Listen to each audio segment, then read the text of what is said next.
and welcome to the Sports Box, where the only opinion that matters right here. I am Mike Galetta, a.k.a. Hamilton Mike, along with my partner that's scared to death right now, Brian the Ranger Atard. Wearing a helmet. That's right. Bringing another quality freaking special to your door if you just subscribe to us. Does my Sport Box contract cover like disability insurance or anything? We're going to dress you like a goaltender. We're going to dress you like a goaltender next time. That's going to be fun.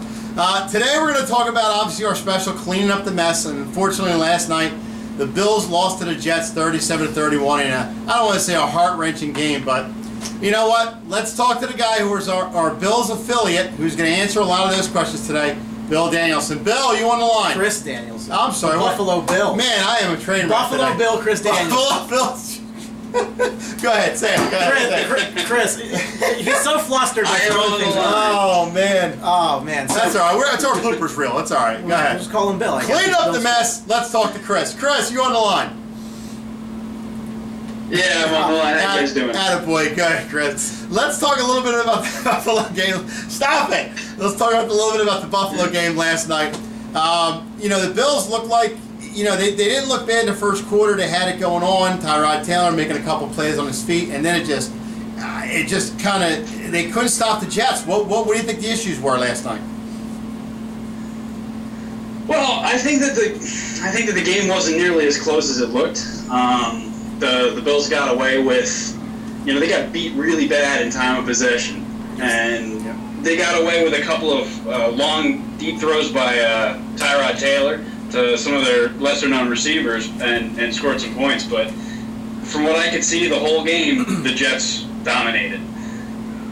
Yeah, you know, you mentioned offensively, they didn't even have a play in the red zone until the last 2 minutes of the fourth quarter, and for a team to put up 31 points, you don't really see that too often, and I think you're right. I think that this, offensively, they really, really missed having Sammy Watkins at full go, and I think that might be a narrative you hear a lot the rest of the season. It seems like it might be a lingering injury. You know, what were your thoughts on how he performed, given what you thought he might do last night? Well, I did know that he had re-injured that surgically repaired foot. I wasn't expecting. I don't know what to expect. I mean, it's the NFL. These guys are playing at a high level, and they know their bodies pretty well. But it was obvious going through the game that he wasn't able to create very much separation. But I do think that in the long run, it might not be that might not be a terrible thing. Tyrod Taylor and Sammy Watkins developed somewhat of a rapport last year, but they're going to need to rely on other receivers on the team. They can't just throw it to Sammy Watkins every time.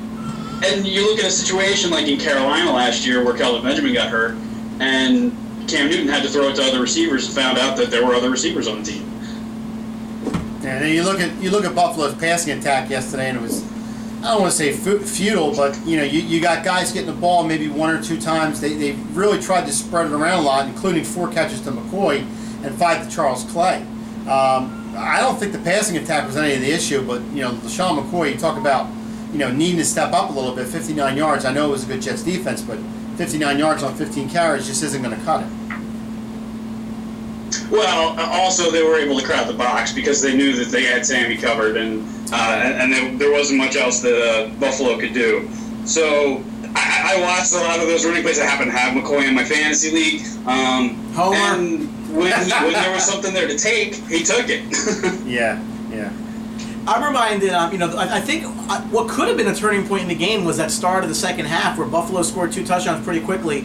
You know, and they just failed to grab the momentum there. I mean, there were a lot of spots in this game where they could have just taken the life out of the Jets. Again, the Brandon Marshall potential injury ended up not being as bad as it was. But again, that start of the second half, they scored 2 touchdowns real quick, and they just did not seem to ever, you know, capitalize upon that. Talk a little bit about, I guess, how that second half started, the way that it ended.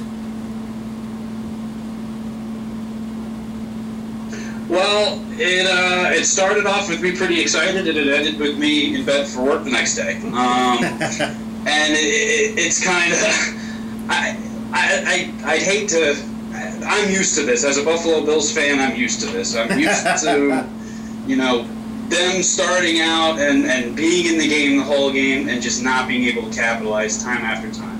The reason that the score was so close was because the Jets let them stay in it. I mean, if they really wanted to run away with it, they could have. Yeah, and you want to talk about a little bit. It's frustrating. You want to talk about a little bit of penalties kicking the Buffalo Bills in the ass too. Ronald Darby yesterday just kind of picked on a little bit with 3 big penalties. I mean that's got to hurt them in itself too. And what's also got to hurt them, and me and Brian are trying to figure it out ourselves, is this morning we find out that Greg Roman gets fired, and that to me is he was also covering Brandon Marshall, who's got a good 2 feet on him. And 50. Yeah.